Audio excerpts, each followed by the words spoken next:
만나면 좋은 친구 MBC. 시청자 여러분 안녕하십니까?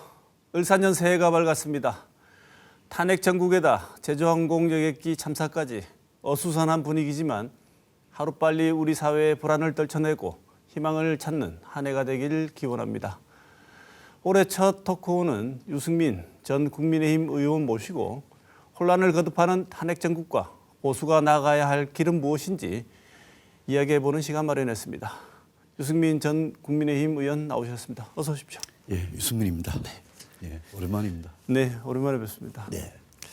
조금 더 긍정적이고 즐거운 일로 모시고 말씀 나누면 얼마나 좋았겠습니까? 근데 새해가 밝았지만 새해로 새해를 맞이하는 과정에서 새해다운 새해를 맞이하신 분은 없을 거라고 생각합니다. 그렇습니다. 예. 그렇지만 신년이 이대로 있을 수는 없고 새로운 희망을 담아서 그다음에 지금의 상황에서 유승민 전 의원 어떻게 보시는지 신년 소회를 먼저 듣고 시작하겠습니다. 예, 새해는 뭔가 정말 새로운 희망에 대해서 꼭 말씀을 드리고 싶고, 그런데 지난달 29일 그 제주항공 참사 너무나 비통한 그런 일이 있었고 많은 소중한 생명들이 정말 우리가 잃었고, 그리고 그 사연들을 보고 저도 참 많이 울었습니다만은 너무 안타까운 그런 일이 있었고, 또 지난달 12월 3일 이제 한 달도 넘었습니다만은 이 비상계엄, 이 탄핵, 또 이게 내란이냐 아니냐, 이거는 어떻게 보면 민주주의의 비극이고 우리 역사의 어떤 퇴행이고, 그리고 뭐 이것도 정말 어떻게 보면 역사적인 참사거든요.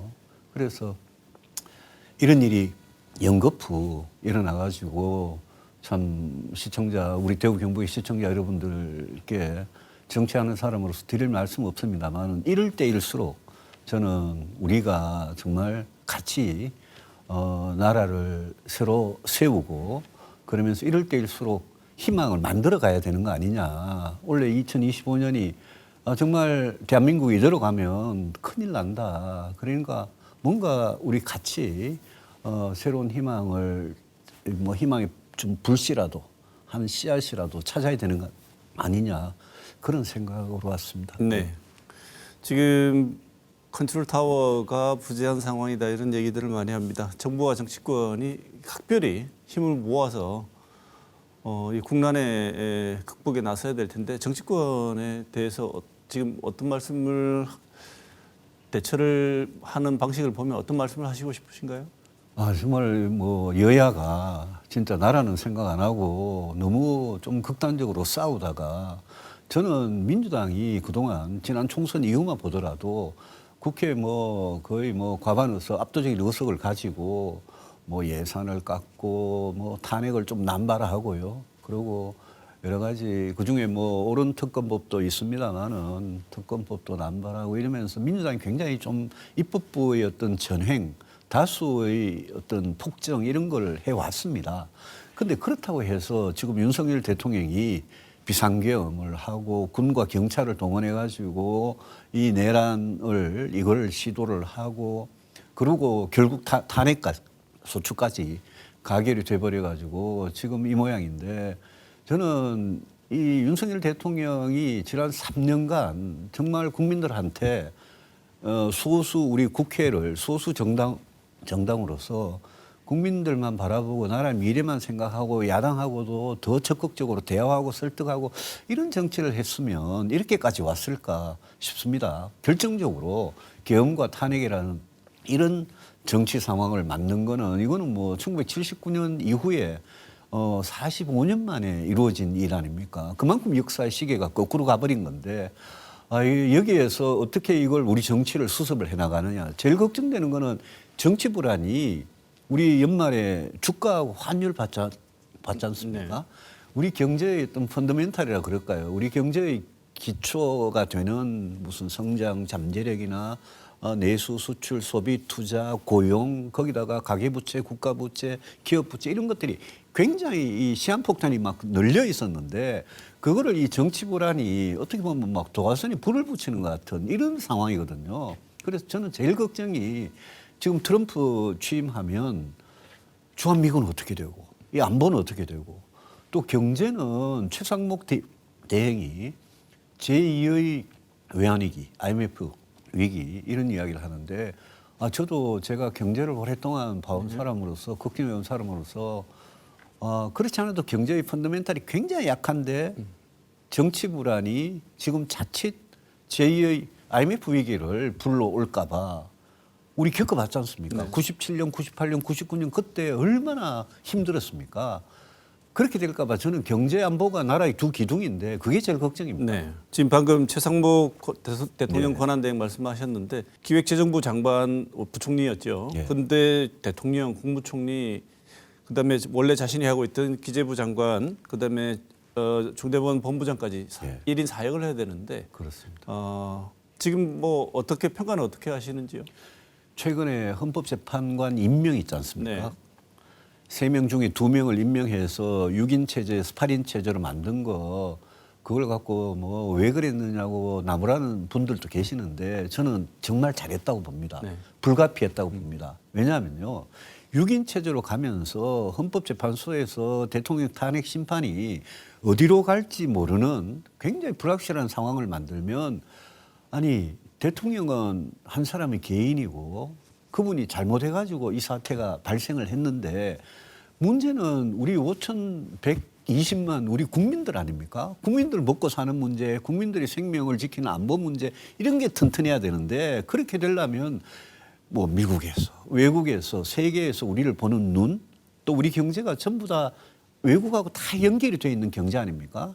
지금 국가 신인도 같은 문제, 이런 문제가 있기 때문에 저는 최상목 대행이 제2의 외환위기, IMF 위기가 올지도 모른다 그러면서 그 헌법재판관을 임명하고 국정이 안정돼야 된다. 또 질서 있게 헌법대로 해야 된다. 이렇게 말한 거는 저는 잘했다고 보고 지금 최상목 대행이나 이창용 그 한국은행 총재나 이런 분들이 이 과도기에 굉장히 불안한 과도기에 우리 경제가 추락하기 시작하면 정말 걷잡을 수 없이 추락하거든요. 우리가 1998년에 마이너스 5.1% 성장을 했습니다.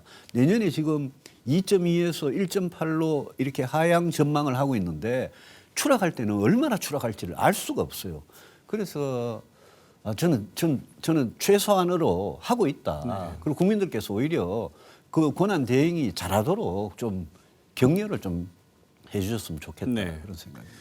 경제가 정말 걱정이다 이렇게 말씀을 하셨는데 예. 국가안보, 경제, 뭐 그다음에 내부적인 어떤 정치적 상황 여러 다 있겠습니다만 가장 걱정되시는 부분은 역시 경제인가요? 저는 경제입니다. 왜냐하면 12월 3일 날 비상계엄 이후에요. 연말 12월 달 되면 우리 뭐 송년회도 하고 회식도 하고 하잖아요. 네. 연말 특수가 뭐 완전히 사라지고 지금 소비자들이 지갑을 안 열라 그래요. 안 그래도 가계부채 이런 것 때문에 지갑 안 열었는데 소비 심리가 완전히 꽁꽁 얼어붙으니까 그렇지 않아도 우리가 지금 경제라는 게 수출 하나로 지난해 돌아가고 있었는데 수출 전망도 원래 굉장히 어둡습니다. 특히 트럼프 취임해가지고 관세 올리고 보호주의하기 시작하면 우리 수출 전망이 굉장히 힘듭니다. 미국하고 중국하고 싸우기 시작하면 우리 수출이 지난해 8% 성장을 했는데 올해는 뭐 1% 할지 마이너스로 갈지 모르는 상황이거든요. 거기다가 현장에서 자영업자들, 또 비정규직 저임금 노동자들, 또 직장 못 구한 실업자들, 또 뭐 기존의 이 저소득층 빈곤층들 이분들이 현장에서 지금 겪고 있는 어려움은 너무나 심각하거든요. 근데 예컨대 우리가 재정이라도 국가 재정이라도 이럴 때 확 풀어가지고 확장적인 재정 정책이라고 그러죠. 국가가 좀 빚을 좀 지더라도 예산을 많이 풀어서 어려운 분들 도와드리는 그런 걸 하느냐 하면 그것도 지난해 계속 못했거든요. 네. 그래서 저는 경제가 이렇게 어려운데 만약 97년, 8년 같은 그런 IMF 위기 같은 게 만약 한번 터지면 그거는 어디서 올지 모릅니다. 위기는 여기서 올 수도 있고 저기서 올 수도 있고 우리 경제에서 아마 제일 취약한 고리에서 터질 겁니다. 그렇게 되면 그보다 더 큰 죄가 어디 있겠습니까? 그래서 윤석열 대통령의 이 비상계엄 탄핵 이 문제 있지 않습니까? 이 문제는 진짜 헌법과 법률에 따라서 엄정하게 질서 있게 신속하게 정리를 해줘야지 우리가 다시 국가적인 리더십을 세우고 경제도 살리고 안보도 지키고 이런 정상적인 나라로 돌아갈 수 있는 거죠. 이 와중에 자꾸 반대를 하고 있고 어떻게 보면 질서 있는 수습보다는 오히려 더 미궁속으로 몰아넣는다는 비판이 많았는데 그래서 국민의힘 지지율이 확 떨어졌습니다. 그 와중에도 예. 한동훈 대표는 그 전에 이제 축출당하고 예. 그다음에 권영세 비대위원장, 권성동 원내대표 이렇게 투톱 체제가 됐는데 이 체제 도로 친윤당이라고 비판받습니다. 어떻게 보십니까? 국민의힘 이제 저희 당 말씀을 하시니까요. 제가 이 당에 온 지 25년이 됐습니다. 저는 이 당에서 누구보다도 보수가 잘해야지 대한민국 정치가 살아나고 또 나라가 잘 된다. 정치라는 게 얼마나 중요합니까? 정치가 잘 되면 나라가 잘 되는 거고 정치가 잘못되면 나라가 망하는 거거든요. 아마 많은 분들이 지금 탄핵 너무 빨리 하고 대통령이 너무 빨리 물러나면 그러면 민주당이 이재명 대표한테 정권 갖다 바친다 이렇게 걱정하시는 모양인데 지금 국민의힘이 하고 있는 모습이 딱 그냥 민주당이 이재명 대표한테 아주 쉽게 거저 정권 갖다가 그냥 갖다 바치는 그 모양으로 가고 있는 겁니다. 국민의힘이 가야 될 길이 딱 두 가지인데요. 지금과 같이 비상계엄 잘했다. 내란 절대 아니다. 탄핵 당하면 안 된다. 헌재는 탄핵 기각해라. 그래서 윤석열 대통령이 다시 돌아와야 된다. 이러면서 끝까지 윤석열 대통령하고 같이 가는 길이 하나 있고 두 번째는 정말 이거는 잘못됐다. 윤석열 대통령이 비상계엄을 한 거는 그리고 이건 내란이 혐의가 있다. 탄핵은 이거는 헌법재판소가 인용을 해야 된다. 우리는 보수 정당은 우리는 보수가 뭐냐 한번 생각을 해보십시오. 보수가 뭡니까? 지키는 거거든요. 좋은 걸 지키는 겁니다. 좋은 게 뭐냐? 대한민국이라는 나라를 지키고 이 공동체를 안전할 수 있도록 잘 살도록 지키고 헌법 가치를 누구보다도 철저하게 지켜야 되는 게 보수입니다. 지키는 거니까. 좋은 걸 지키는 거니까. 근데 윤석열 대통령이 했던 거는 헌법을 벗어나도 한참 벗어난 거니까 그거는 보수가 아닌 거죠. 그러면 저희들은 철저하게 반성하고 국민들한테 무릎 꿇고 정말 잘못했습니다. 사죄를 몇 번이나 드리고 그리고 지난 8년 전부터 사실은 보수를 새롭게 변화를 시켰어야 되는데 그건 못하고 윤석열 검사라는 용병을 데려와 가지고 손쉽게 한 거거든요. 그 우리 반성해야죠. 그래서 우리가 앞으로 보수 정치가 진짜 대한민국의 미래를 위해서 경제 살리고 안보를 튼튼하게 지키고 어려운 분들 도와드리고 이런 제대로 된 보수 정치 하겠다고 국민들 앞에 선서를 하고 그런 사람들, 그런 철학, 그런 정책으로 새로 당을 재건을 해야죠. 보수의 재건이죠. 이게 두 번째 길입니다. 근데 우리 지금 국민의힘은 이 지도부나 이 사람들은 첫 번째 길로 가고 있지 않습니까? 제가요, 한마디만 더 드리면 검사가 너무 많아요, 검사가. 검사는요, 사람 잡아가지고 수사하고 족치고 감옥 보내는 사람들이 검사예요. 근데 윤석열 검사, 한동훈 검사, 둘이가 하다가 지금은 권성동 검사, 권영세 검사. 아니, 검사가 대한민국 2,200명밖에 안 됩니다. 대한민국에 5,100만의 국민이 있는데 우리 당은 검사들이 법대 나온 사람들이 다 그냥 지배를 하는 거예요. 이런 데서 우리가 무슨 미래에 대해서 설계를 하고 개혁을 하고 나라와 국민을 지키기 위해서 진짜 좋은 정책을 만들고 이게 가능하겠습니까? 너무나 퇴행적으로 가고 있어서 제가 비상계엄 이전에는 제가 정말 좀 조용히 살다가 비상계엄 이후에는 너무 답답하고 우리 당이 특히 너무나 퇴행적이라서 이런 이야기를 많이 하고 있습니다. 네. 예. 윤석열 대통령 비상계엄 하고 난 뒤에 해제하는 과정 아까 말씀 주셨습니다. 탄핵 소추 과정에서 국회 표결을 할 때 국민의힘이 국론 분열 이런 얘기를 하면서 전국적인 어떤 여론조사 지표하고는 상반되는 말을 서슴지 않고 했습니다. 마치 지역민들은 자신들의 의견을 지지하는 것처럼 지역민들의 의견에 따라서란 말을 주저없이 하면서 반대표를 행사했습니다. 유승민 의원 보시기에 대구 경북의 민심 어떻게 보십니까? 대구 경북 민심을 제가 뭐 정확히 여론조사 같은 거 인용하면서 몇 퍼센트 이렇게 말씀드리기는 싫습니다. 근데 대구 경북에서 분명히 윤석열 대통령을 지켜야 된다. 탄핵하면 안 된다. 그리고 이건 뭐 내란이 아니다. 비상계엄 할 수도 있지. 이렇게 생각하시는 시민들도 저는 분명히 존재한다고 생각합니다. 그런데 저희가 늘 대구 경북의 시도민들께 말씀을 드립니다. 저 뭐 대구에서 태어났고 대구에서 학교 나왔고 대구에서 정치하는 사람입니다. 근데 우리 대구 경북은 옳은 길로 가야 됩니다. 우리 대구 경북은 나라가 어려울 때 나라를 위기에서 구했던 우리 DNA가 있습니다. 그런 전통이 있습니다. 우리는 옳은 길로 가야 됩니다. 옳은 길이 뭐냐? 헌법을 파괴하는 행위는 옳은 길이 아니죠.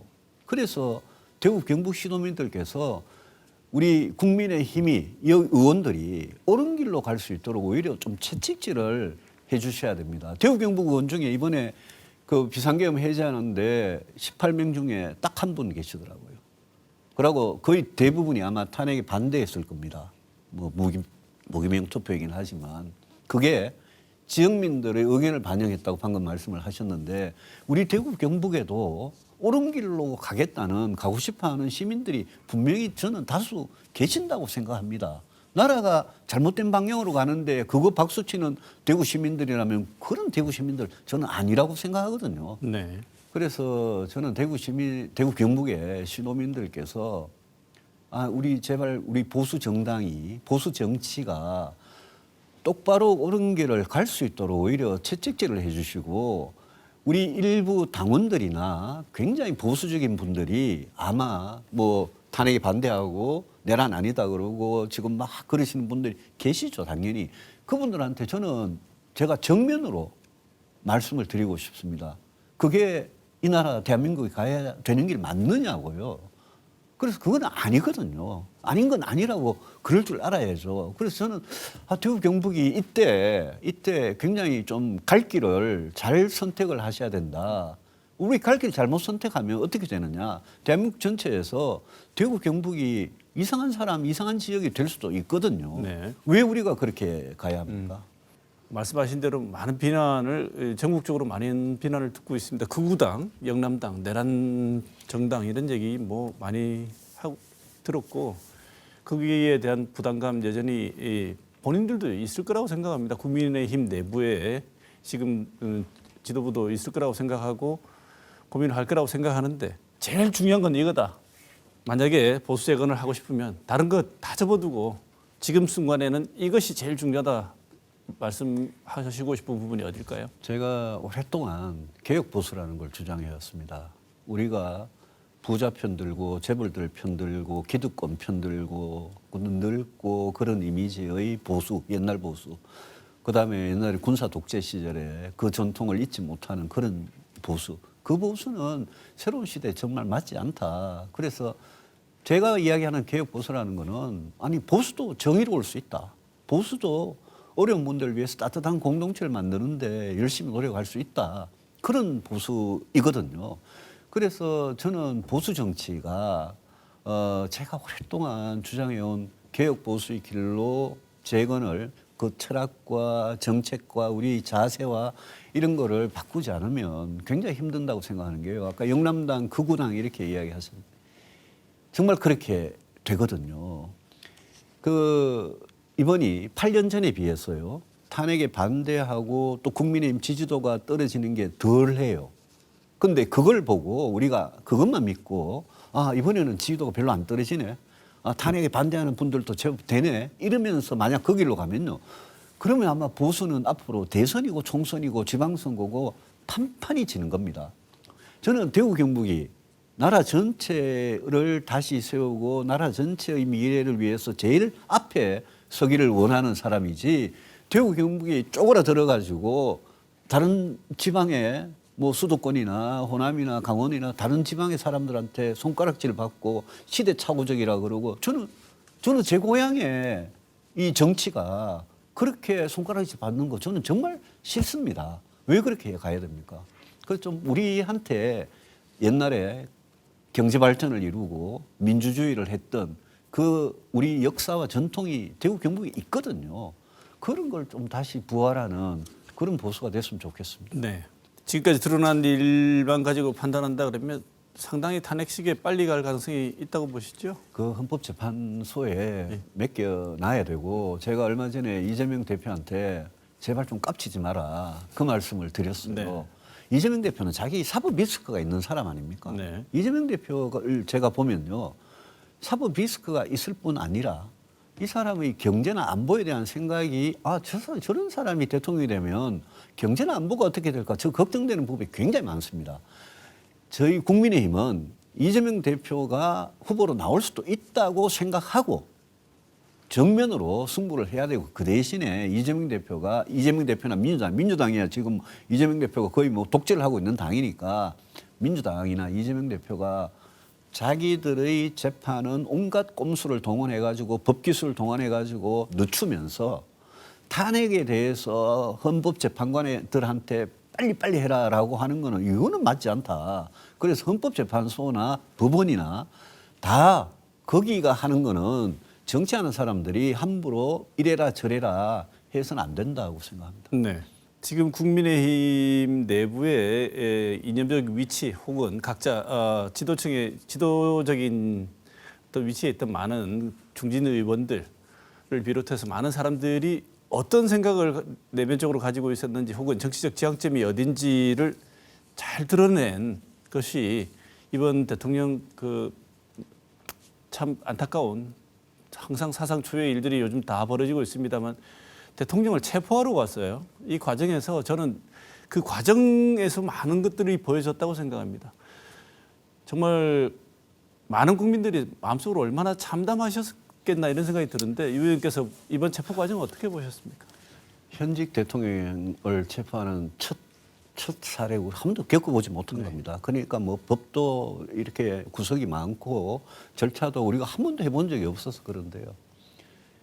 어쨌든 제일 문제는 법적으로 쟁점은요. 공수처한테 내란죄 수사 권한이 있느냐 없느냐 이건 아마 앞으로 재판 과정에서도 문제가 될 겁니다. 처음부터 내란죄 수사가 민주당이 그때 이제 검경 수사권 분리 뭐 우리가 검수완박이라고 하는 그거 막 검찰 개혁 추진하면서 검찰한테도 없고 그게 공수처에도 없고 그러다 보니 경찰한테 있는 거예요. 내란죄라는 게 형법 87조 88조거든요.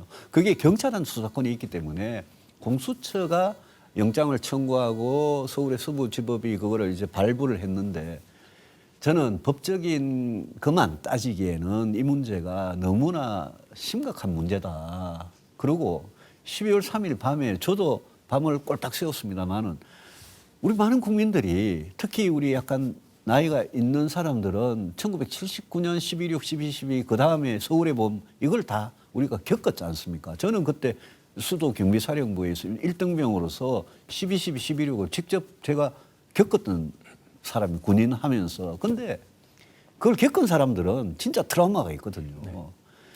이걸 다 봤는데 우리 당이 체포영장 같은 걸 대해서 예?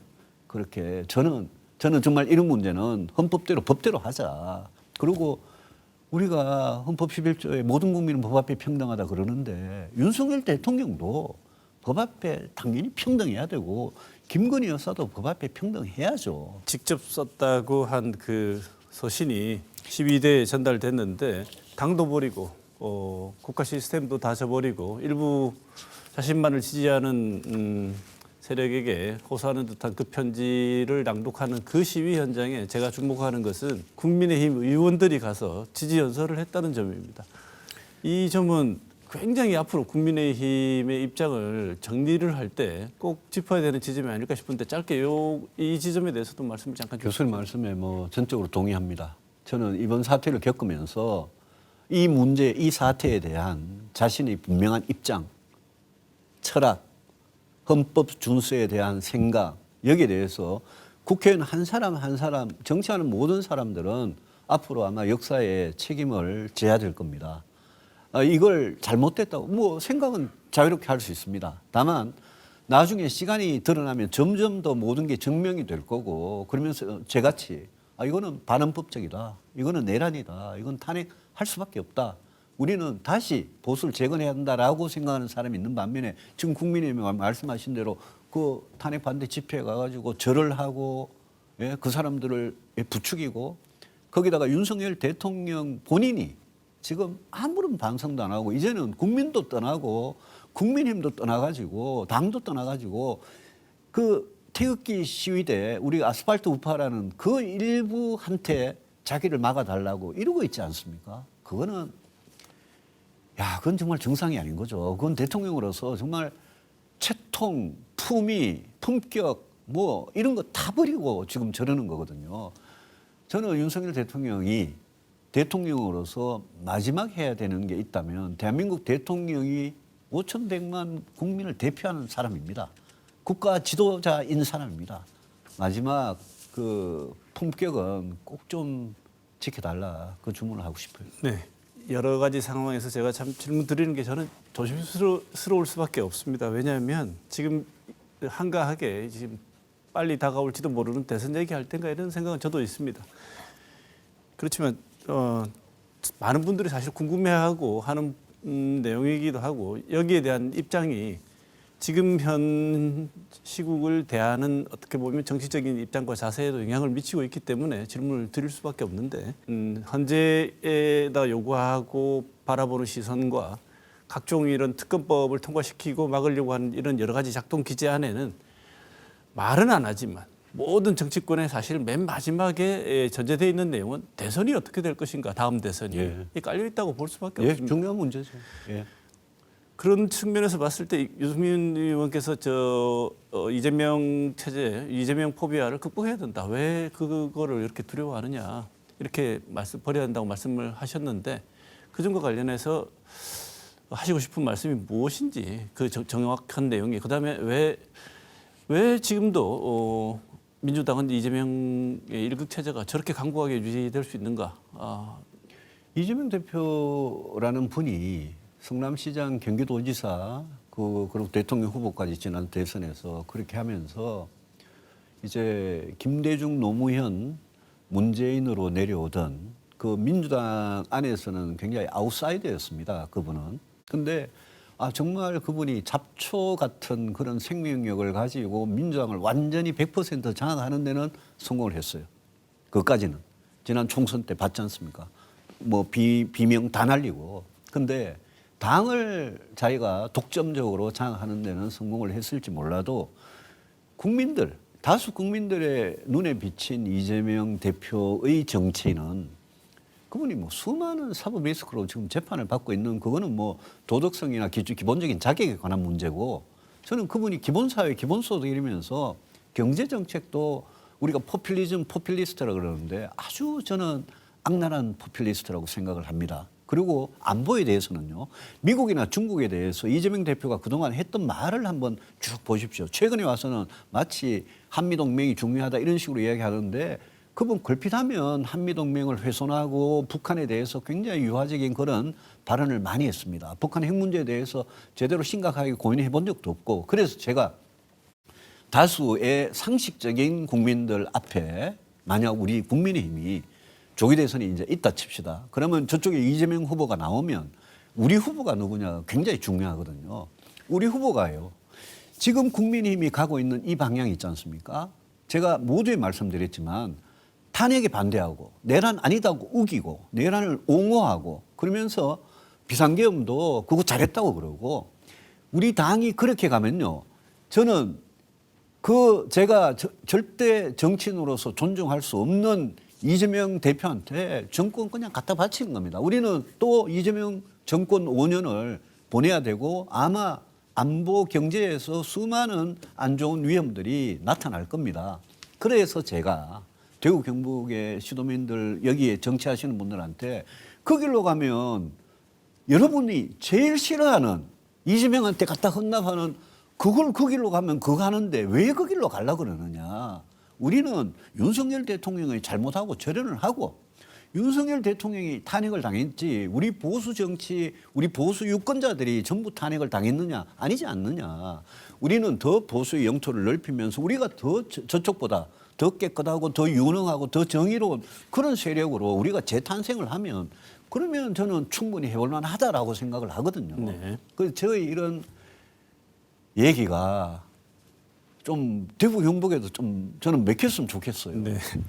그동안 지켜보면 지금 현재는 이재명 대표 아주 높은 퍼센트 포인트 차이로 제일 앞에 달려가고 있는데 역대 대선 때 보면 그렇게 1등 하던 분이 꼭 1등을 해서 마지막 대통령이 된 것은 아니지 않습니까? 그런 걸 보면 지금 퍼센트 지지도 자체가 뭐 큰 힘을 발휘하지 않는다고 믿고 계신 것 같은데, 제가 볼 땐 유승민 전 의원 같은 경우에는 맨 앞에 가던 사람 넘어지는 거 너무 많이 봤으니까 그거는 지금 상황에서는 별 중요한 게 아니다.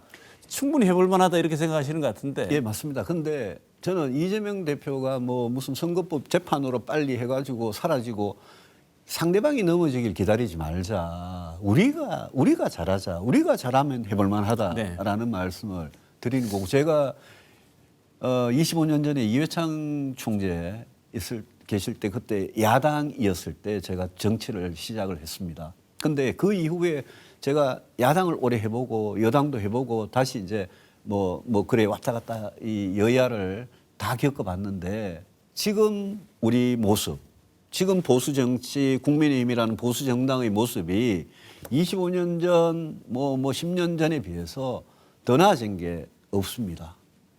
사람들의 수준이나 능력이나 철학이나 정책이나 깨끗함이나 더 나아진 게 없습니다. 우리가 이번에 진짜 정권을 뺏기기 싫으시면, 그러면 우리가 많은 걸 바꿔야 됩니다. 짧은 기간 안에 국민들 안 믿어주시겠죠. 그렇지만 우리가 후보를 선정하는 과정에서 진짜 신뢰할 수 있고 검증된 그런 후보, 철학과 정책 능력을 갖춘 후보, 그런 후보를 우리가 내세울 수 있으면 절대 분열하지 말고 똘똘 뭉쳐서 치열하게 경쟁해가지고 그런 후보를 내세울 수 있으면, 이재명 포비아라 그러는데 이재명 후보가 뭐가 무섭냐 라는 생각하는. 그래서 자연스럽게 한번 여쭤보고 싶습니다. 다음 실제 대선에 참여하실 생각이 있으십니까? 제가요. 예.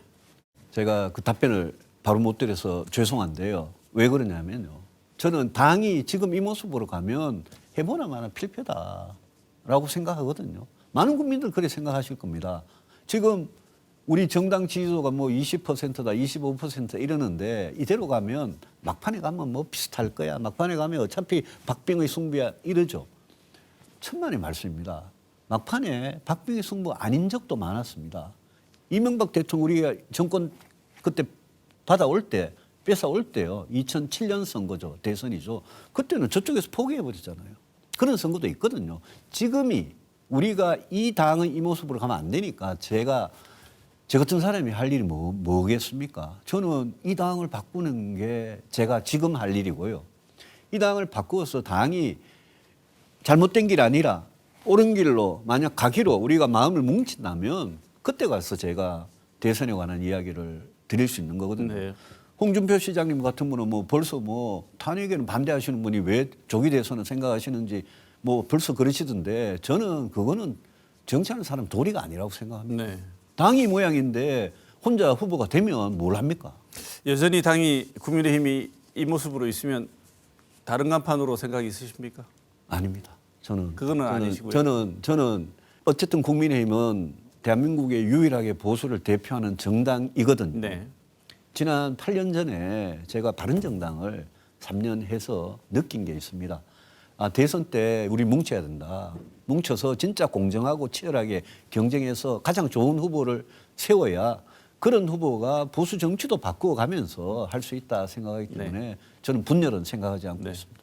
유력한 경쟁 후보가 홍준표 시장, 오세훈 시장, 한동훈 전 대표 정도 뭐 얘기가 되고 있고, 유승민 전 의원 이렇게 말씀이 있는데, 이분들과 어쨌든 당을 재건하고 좋은 경쟁을 통해서 그 중에 한 명이 힘있게 경쟁을 통해서 후보가 돼야 한다 이렇게 얘기를 하시는데, 당을 재건하기 위해서 이거는 좀 같이 하셔야 되지 않냐, 이런 어떤 역량을 발휘해야 된다고 요구하고 싶으십니까? 한동훈 대표가 탄핵에 찬성하는 입장을 밝혔다가 거의 쫓겨나다시피 해서 나갔습니다. 근데 한동훈 대표가 그렇게 생각하는 사람도 있고요. 오세훈 시장이나 홍준표 시장 같이 생각하는 분도 있고 저도 있고요. 또 뭐 우리 안철수 의원도 있고 저희들 안에는 저는 잠재적인 후보군은 상당히 많다고 생각합니다. 국민들이 진짜 원하는 건 어떤 대통령이겠습니까? 국민들이 원하는 거는 정치 한 번도 안 해본, 정치라는 그리 쉬운 거 아닙니다. 정치 한 번도 안 해본 윤석열 검사라는 사람을 보수의 후보로 데려다 놨다가 이 나라 이 난리가 난 거 아닙니까? 국민들이 원하는 거는 아마 신뢰할 수 있고 철학이나 정책 능력이나 검증이 됐고 그리고 깨끗하면서 그다음에 헌법 법률 정말 지킬 사람 그런 대통령을 원할 겁니다. 네. 그런 대통령을 우리 많은 후보들 중에 뽑아내면 이재명 대표 무서울 거 아무것도 없죠. 네. 이 혼란한 와중에 여러 가지 당도 물론 당이지만 국가 전체적으로 많이 혼란스럽고 어렵습니다. 여태까지 말씀 나오는 내용 바탕으로 꼭 마지막으로 하시고 싶은 얘기 듣고 오늘 시험 마무리해야 될 것 같습니다. 저는 대통령이 누구냐, 정치 뭐 국회의원이 누구냐 이거는 중요한 게 아닙니다. 제일 중요한 거는 대한민국이 지금 망해가고 있습니다. 인구 위기, 경제 위기, 안보 위기가 정말 심각합니다. 우리가 뭐 전쟁 이후에 한 번도 겪어보지 못했던 그런 위기입니다. 이럴 때 저는 우리 대구 경북에서 우리 옛날에 나라를 구하는 데 앞장섰듯이 IMF 때도 우리가 앞장섰듯이 지금 나라가 총체적인 위기에 빠졌을 때 정치도 좀 똑바로 세우고 그리고 경제 안보를 튼튼하게 지킬 수 있는 그런 옳은 길에 우리 대구 경북 시도민들께서 꼭 함께 해주시고 저희 보수정당 이번에 윤석열 대통령이 진짜 잘못했는데 잘못은 우리 깨끗하게 잘못했다고 인정을 하고 그러고 정말 보수가 지금 괴멸 상태 폐허가 됐는데 여기 위에 정말 새로운 보수를 재건을 할 수 있도록 우리 시도민들께서 많이 좀 같이 가주셨으면 좋겠습니다. 네. 오늘 토크는 유승민 전 의원과 함께 탄핵 정국의 여러 가지 문제들 앞으로 나갈 고민의 방향들 함께 짚어봤습니다. 오늘 격정적으로 좋은 말씀 많이 해주신 유승민 전 의원 감사드립니다. 고맙습니다. 고맙습니다.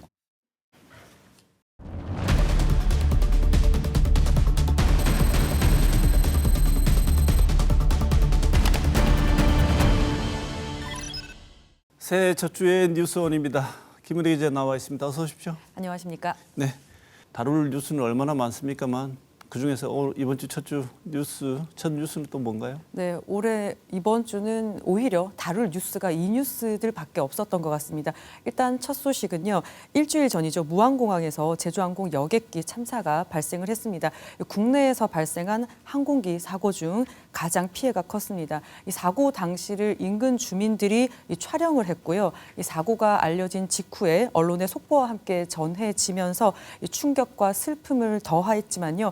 그런 영상들이 어떻게 사고가 났는지 생각해 볼 수 있는 증거가 되고 있기도 합니다. 이 안타깝게 사고를 당하신 분들이 다시 살아 돌아올 수 없다는 점에서 우리가 말하는 피해 회복이라는 건 원천적으로 불가능한 상황이죠. 네.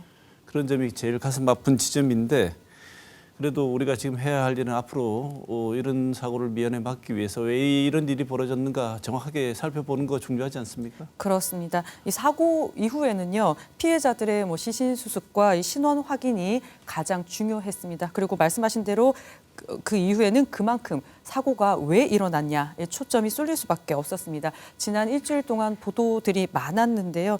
이런 사고가 나면 먼저 항공기에 대한 문제가 제기될 수밖에 없죠. 운항이 많은 이 저비용 항공사의 특성상 이 정비가 괜찮았냐 이런 문제가 지적이 됐습니다. 특히 랜딩 기어가 왜 내려오지 않았냐가 쟁점인데요. 다행히 현장에서 이 비행 기록 장치와 음성 기록 장치가 발견이 돼서 이 시간이 좀 걸리더라도 정확한 원인 규명 가능성은 열렸습니다. 이 항공기와 항공사 외에는요 조류 충돌 그리고 이 무안공항 구조물 문제가 많이 다뤄졌습니다. 네. 이번에 사고가 있었던 무안공항의 입지 자체가 조류 충돌 가능성이 굉장히 큰 그런 지형적인 곳에 입지가 되어 있다고 하는 것 같은데요. 네, 2007년에 개항한 무안공항은요. 입지 선정 때부터도 논란이 좀 있었습니다. 그리고 2년 전에 공항 활주로 확장 공사를 위해서 이 환경 영향 평가를 실시했는데 그때도 이 주변 13km 이내에 철새 도래지가 4곳이 있는 것으로 조사가 됐습니다. 네. 이게 좀 넓어야 되고 장애물이 없어야 되고 하는 등 이런 상황을 보면 네. 철새 도래지와 입지 조건이 좀 비슷한 것 같아요. 네. 그런데 이런 측면은 인천공항이라든지 김해공항이라든지 이 공항들도 역시 비슷한 입지 조건을 갖고 있는 것 같은데 네. 그런 공항들과 비교해 본다고 하더라도 무안공항은 좀 더 조류 충돌 가능성이 더 높은가요? 한국공항공사 자료를 좀 보겠습니다. 2019년부터 올해 8월까지요. 전국 14개의 지방공항의 조류 충돌 건수는 559건이었습니다. 무안공항은 10건이긴 했지만요. 운항 편수 대비 발생률로 보면 0.09%로 김해나 김포보다도 높았습니다. 가장 높았습니다. 이 무안공항 조류 퇴치 전담 인력이요 4명이라고 하는데요. 김해나 김포는 20명가량이 있고 대구공항에도 8명이 있는데 좀 적습니다. 그리고 사고 당시 야외에는 1명의 인력이 있었던 것으로 파악이 됐습니다. 그리고 사고 이후에 밝혀진 건데 국내 15개 공항 중에서 모두 조류 탐지 레이더를 갖추지 않고 있는 것으로 파악이 됐고요. 조류를 탐지하는 그 열 화상 카메라는 김포와 김해, 제주 이렇게 3곳에 있는 것으로 드러났습니다. 네, 또 하나 이번에 초점이 되고 있는 게 둔덕이라는 이 구조물인데요. 네.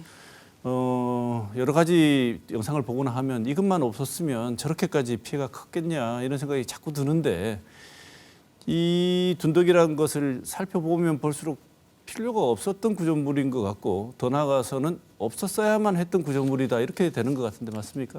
네, 정말 사고 영상을 다시 보는 거는 좀 좋지 않을 것 같습니다만 많은 분들이 보셨을 거고 보면서 거기서 멈춰 이런 생각을 많이들 하셨을 겁니다. 정말 조난 신호를 보내고 9분 만에 다소 긴박한 상황에서 이루어진 동체 착륙은요.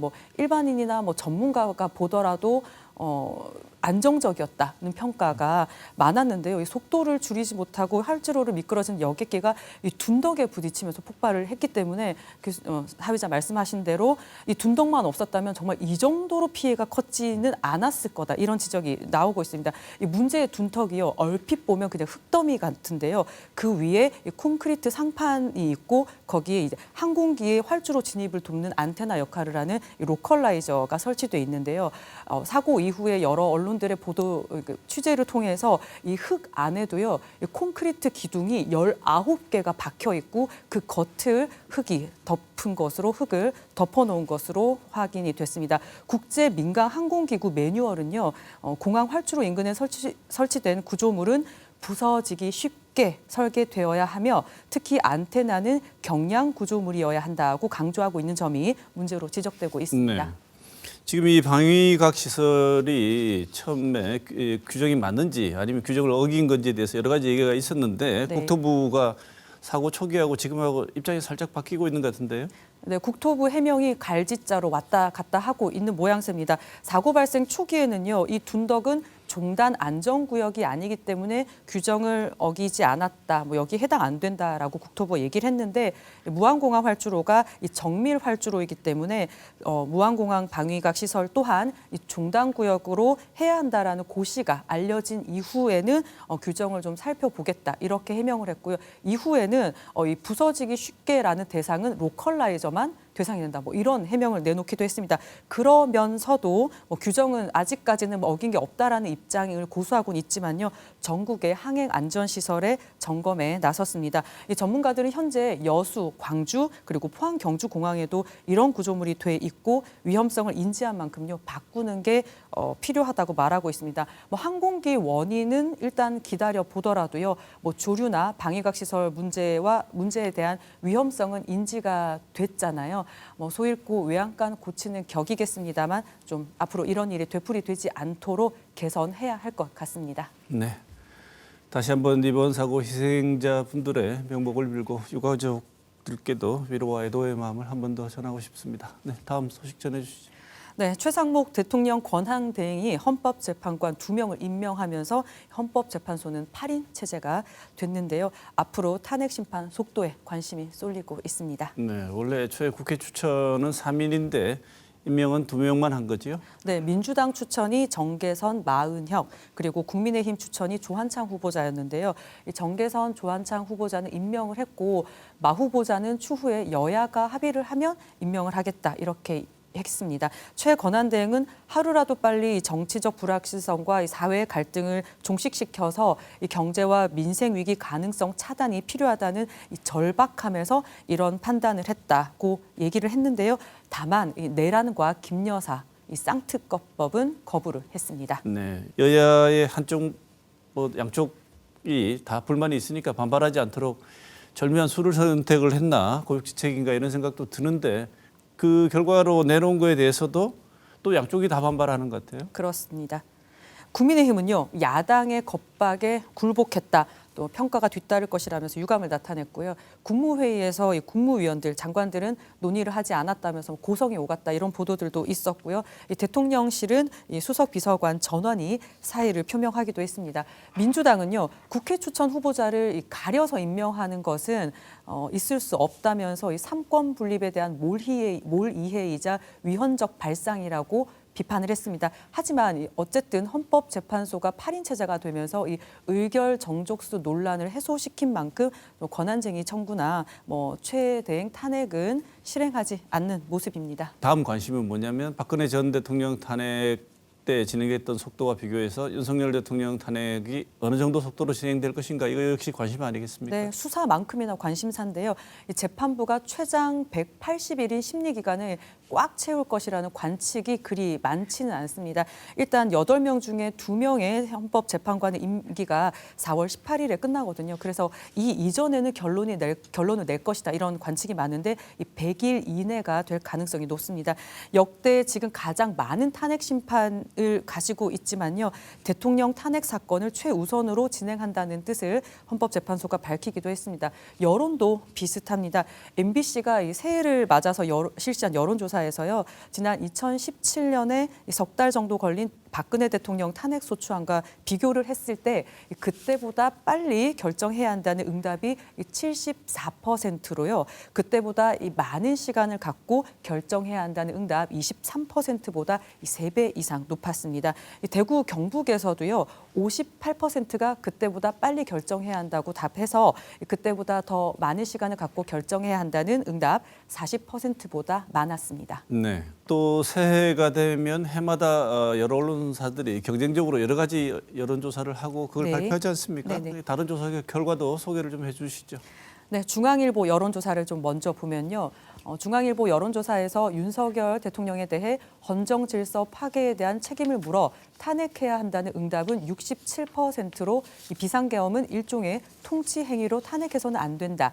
28%보다 많았습니다.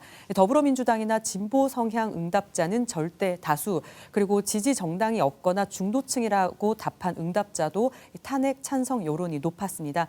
반면에 국민의힘을 지지하는 응답자는 탄핵해서는 안 된다가 81%였고요. 자신이 보수 성향이라고 답한 응답자 중에서도 탄핵해서는 안 된다가 66%로 높았지만 탄핵해야 한다는 응답도 30%에 달해서 국민의힘 지지자들과 또 보수 성향과는 좀 온도 차이가 있는 것으로 나타났는데요.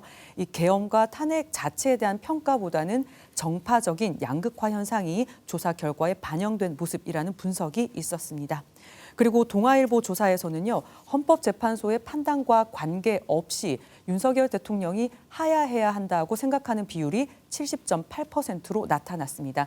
윤 대통령이 수사와 탄핵 심판에 협조해야 한다는 응답은 80.3%로 협조할 필요가 없다 15.7%와 큰 격차를 보였습니다. 자세한 여론조사 내용은요. 해당 기관과 중앙선거 여론조사심의위원회 홈페이지를 참고하시면 됩니다.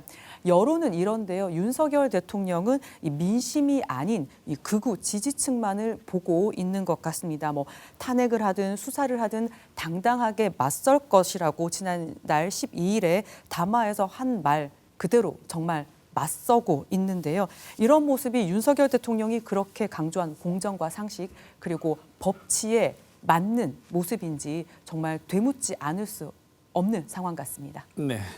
자, 이번 주도 소식 준비한다고 고생이 많았습니다.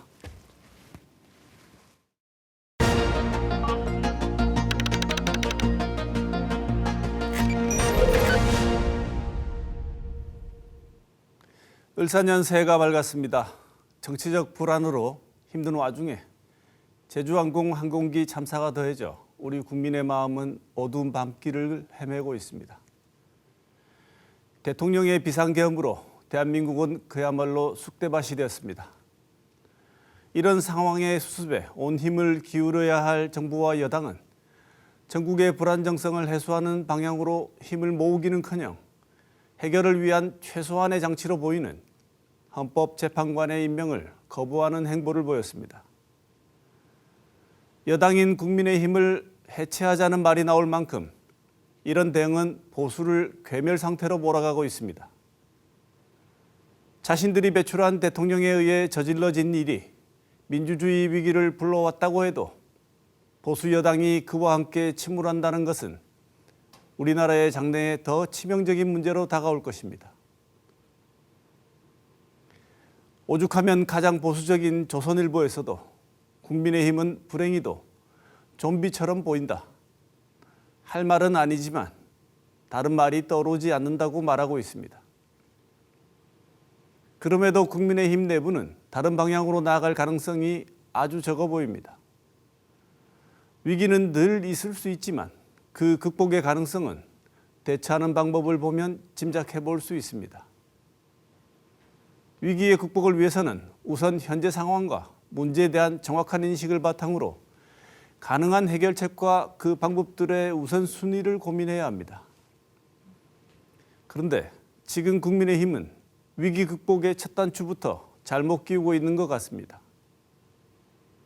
정치적 셈법은 정확한 인식을 방해하기 마련입니다. 이번 주 시사온 여기서 마치겠습니다.